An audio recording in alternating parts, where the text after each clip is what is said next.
Terima kasih Tuhan, kami bersyukur buat kasih-Mu buat hari ini. Haleluya.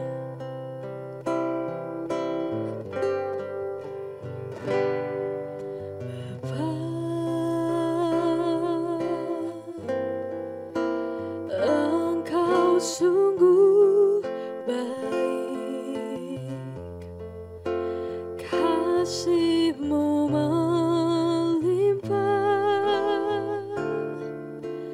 di hidupku.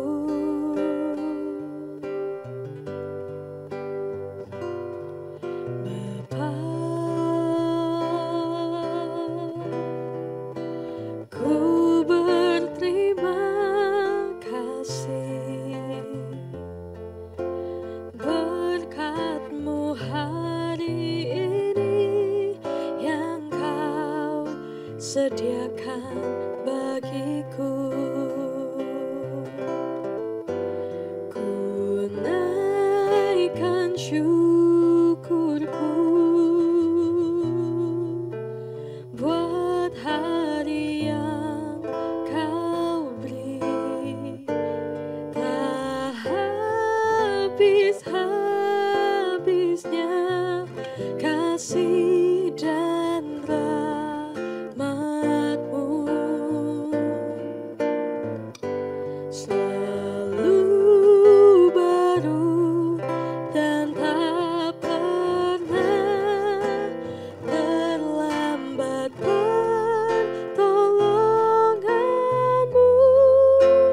Besar setiamu di sepanjang hidupku. Mari dengan angkat tangan katakan, ku naikkan syukurku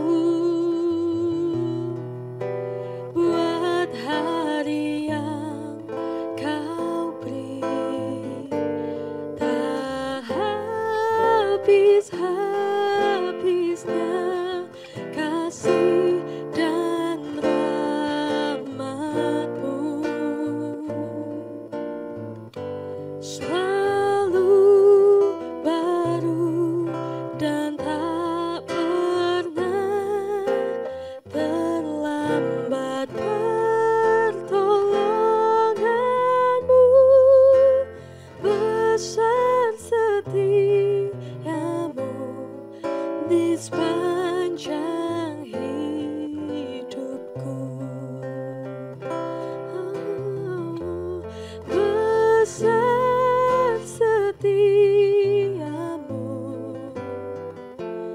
besar setiamu, besar setiamu di sepanjang hidupku. Kami bersyukur Tuhan buat kasih-Mu. Haleluya. Terpujilah Engkau. Haleluya.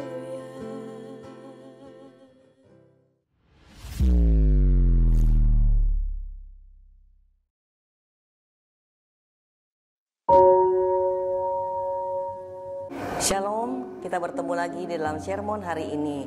Sebelum kita memulai mendengarkan firman Tuhan, mari kita satu di dalam doa.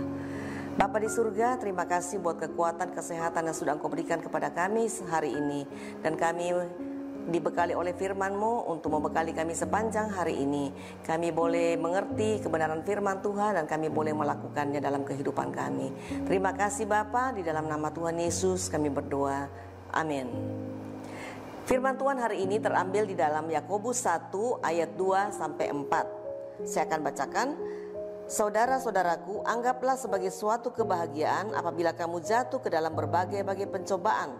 Sebab kamu tahu bahwa ujian terhadap imanmu itu menghasilkan ketekunan. Dan biarkanlah ketekunan itu memperoleh buah yang matang, supaya kamu menjadi sempurna dan utuh dan tak kekurangan suatu apapun. Dari ayat yang kita baca tadi, muncul dua kata yang penting, yaitu pencobaan dan ujian. Sebenarnya dua kata ini hampir sama artinya, yaitu proses atau perbuatan untuk mencoba. Nah, kalau di Alkitab, saudara sekalian, kata pencobaan itu lebih tepat lagi diartikan sebagai godaan atau bujukan untuk berbuat salah atau bujukan untuk berbuat dosa. Dan ujian adalah cara atau usaha untuk menemukan kualitas dalam diri seseorang. Walaupun hampir sama, tetapi ada yang beberapa hal yang membedakannya. Kita tahu bahwa ujian itu berasal dari Tuhan, sedangkan pencobaan itu datangnya dari iblis.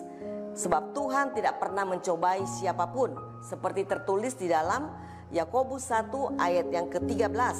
Di situ dikatakan, apabila seorang dicobai, janganlah ia berkata, pencobaan ini datang dari Allah, sebab Allah tidak dapat dicobai oleh yang jahat, dan ia sendiri tidak mencobai siapapun. Tujuan kita diuji adalah untuk membangun, untuk memperbaiki, sehingga target Tuhan di dalam hidup kita itu dapat tercapai. Sedangkan tujuan kita dicobai itu selalu untuk menjatuhkan, untuk menghancurkan, bahkan untuk memisahkan kita dari Tuhan. Ujian dan pencobaan bentuknya sama, yaitu sama-sama mengalami kesusahan dan penderitaan.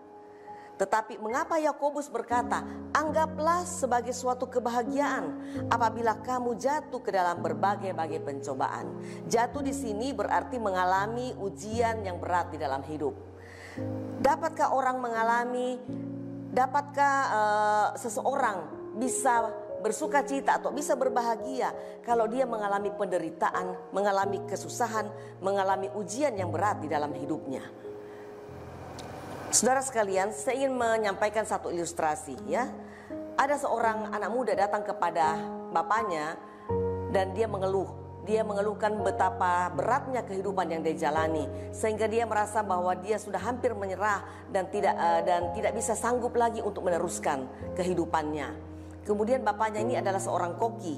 Dia membawa anak tersebut ke dapurnya dan dia kemudian mengambil 3 buah panci, mengisinya masing-masing dengan air, kemudian dia mendidihkannya. Nah, setelah mendidih, kemudian panci pertama dia isi dengan wortel, panci kedua dia isi dengan telur, dan panci ketiga dia tuangi dengan serbuk bubuk kopi. Nah, dia biarkan beberapa lama, setelah itu mendidih dan kemudian dia mematikan api. Dia kemudian mengangkat wortel, kemudian mengangkat telur, dan kemudian dia menuangkan kopi tersebut di dalam cangkir. Dan kemudian dia mengajak anaknya untuk merasakan wortel tersebut. Anaknya mengatakan bahwa wortel tersebut itu lunak. Nah, kemudian dia merasakan telur tersebut. Dia mengupasnya, kemudian dia mendapati bahwa telur tersebut sudah menjadi keras. Nah, yang unik adalah kopi. Setelah bubuk kopi dididihkan, dia menyatu dengan air, dia merubah air tersebut menjadi hitam. Ya, kemudian anaknya bertanya, apa artinya Papa?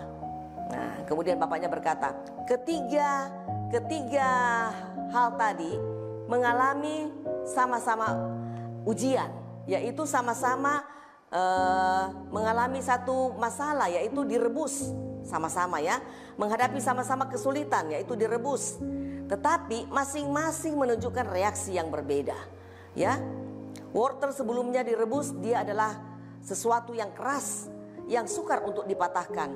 Tetapi setelah direbus, dia menjadi lunak dan lembut. Nah, telur juga begitu.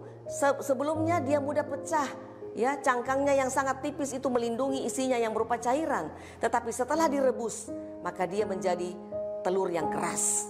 Nah, yang bubuk kopi mengalami perubahan yang unik, saudara sekalian.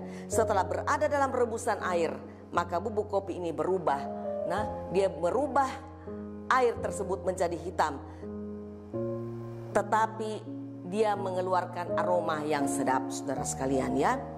Nah, dia bertanya kepada anaknya, kamu termasuk yang mana? Nah, bagaimana dengan kita, saudara sekalian? Apakah kita seperti wortel yang kelihatannya keras, tetapi dengan adanya penderitaan, dengan adanya kesulitan, kita kemudian menyerah dan menjadi lunak dan hilang kekuatan kita? Ataukah kita seperti telur yang awalnya memiliki hati yang lembut, namun dengan adanya penderitaan dan kesulitan hidup membuat hati kita yang menjadi keras? Ataukah seperti hal yang ketiga, menjadi seperti bubuk kopi, ketika air mencapai suhu terpanas, kopi terasa semakin nikmat, bahkan mengeluarkan aroma-aroma yang sedap. Nah, ketika keadaan menjadi semakin buruk, kita justru harus menjadi semakin baik, bahkan mempengaruhi keadaan di sekitar kita. Kita diingatkan bagaimana kita harus bersikap ketika kita menghadapi ujian dan pencobaan, yaitu kita harus tetap bersukacita, tidak bersungut, tidak mengomel, tidak menyalahkan Tuhan. Karena untuk mendapatkan iman yang sejati, haruslah melewati ujian dan kesulitan atau pencobaan. Tanpa ujian, tanpa pencobaan, tidak akan mungkin ada iman yang sejati. Hal inilah yang dialami oleh Ayub. Dia mengalami dua hal sekaligus, pencobaan dan ujian. Dan dia keluar sebagai pemenang. Sehingga dia dapat berkata, ia tahu jalan hidupku. Seandainya ia menguji aku akan timbul seperti emas. Jika setiap ujian dan cobaan yang datang kita hadapi dengan hati yang lapang dan terus bersukacita, maka pada akhirnya akan menjadikan kita orang yang sabar, tekun. Kita mampu bertahan dalam keadaan yang sukar. Kita tidak mudah kecewa dan meninggalkan Tuhan. Semakin banyak kita dicoba, kita semakin kuat. Semakin banyak kita diuji, semakin sering kita diuji, semakin kita bersinar. Kita menghasilkan buah yang matang, yang sempurna, yaitu hidup yang berkenan seperti apa yang Tuhan inginkan. Amin buat firman Tuhan. Mari kita berdoa. Terima kasih Tuhan untuk firman-Mu hari ini yang membuat kami bisa mengerti bahwa setiap kesulitan, setiap proses yang Tuhan izinkan terjadi di dalam hidup kami, itu adalah cara Tuhan untuk memproses hidup kami untuk menjadi lebih baik, menjadi pribadi yang lebih kuat dan lebih tangguh di dalam Tuhan. Tolong kami untuk bisa melewatinya Tuhan. Berkati anak-anak-Mu sepanjang hari ini dalam aktivitas mereka setiap hari. Tuhan ada bersama-sama dengan kami. Terima kasih Bapa, kami mengucap syukur di dalam nama Yesus. Haleluya. Amin.